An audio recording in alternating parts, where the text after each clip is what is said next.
পয়গম্বর শুধুমাত্র আজকে আসছি আর দেখা হবে না, নবী গো এমন হবে না, বরং আপনার সাথে বারবার আমার মুলাকাত হয়ে যাবে গো নবী, আমার চিন্তা করবেন না। আল্লাহ পাক যখন রহমাতুল লিল আলামিনের উপরে কোরআনটাকে নাজিল করে গিয়া চলে গেলেন, জিবরাইল অদৃশ্য হয়ে গেল। এই কোরআনের বোঝা তো বহন করার মতো শক্তি আমার মাওলা নবীরে দিয়েছে। এরপরেও রহমাতুল লিল আলামিনের দেহ মোবারকের মধ্যে জ্বর চলে আসলো।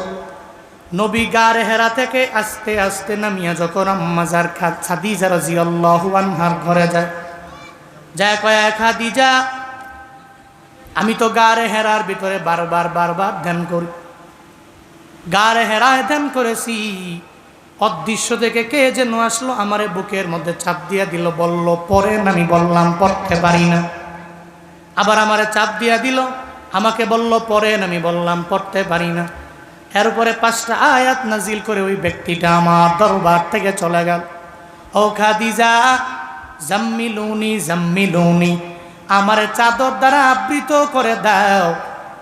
আমার পুরা দেহটা এমন পরিমাণ গরম হয়ে গেল, আমার বডিটা কাঁপতে আরম্ভ করলো।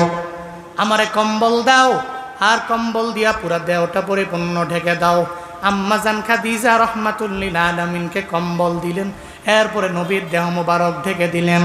এরপরে নবী আমার যখন বিছানায় শুয়া, আম্মাজান খাদিজার মনের মধ্যে চিন্তা আছে না নাই?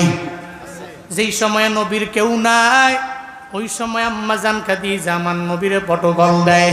আম্মাজান খাদিজা মনে মনে চিন্তা ভাবনা করে, নবীর দুশ্মন এমন কেউ আছে যেই দুশ্মন আমার নবীর দরবারে আসলো, মানে আমার স্বামীর কাছে আইসা স্বামীরে বুকের মধ্যে চাপ দিয়া দিল।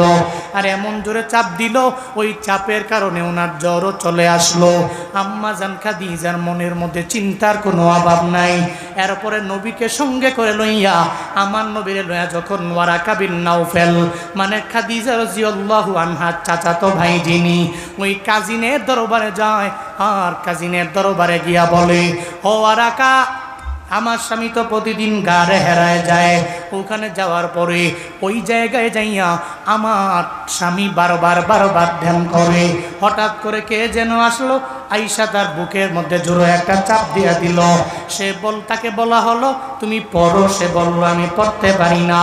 আবার যখন তার বুকের মধ্যে চাপ দেওয়া হলো, তাকে বলল পড়ো, সে বলল আমি পড়তে পারি না। এরপরে 5টা আয়াত তার উপরে নাজিল করে দিয়া ওই লোকটা ওই জায়গা থেকে কোন জায়গায় যেন চলে গেল। ওয়ারাকা বিন নাওফেল বলে, ও খাদিজা, দুনিয়ার কোনো সাধারণ মানুষের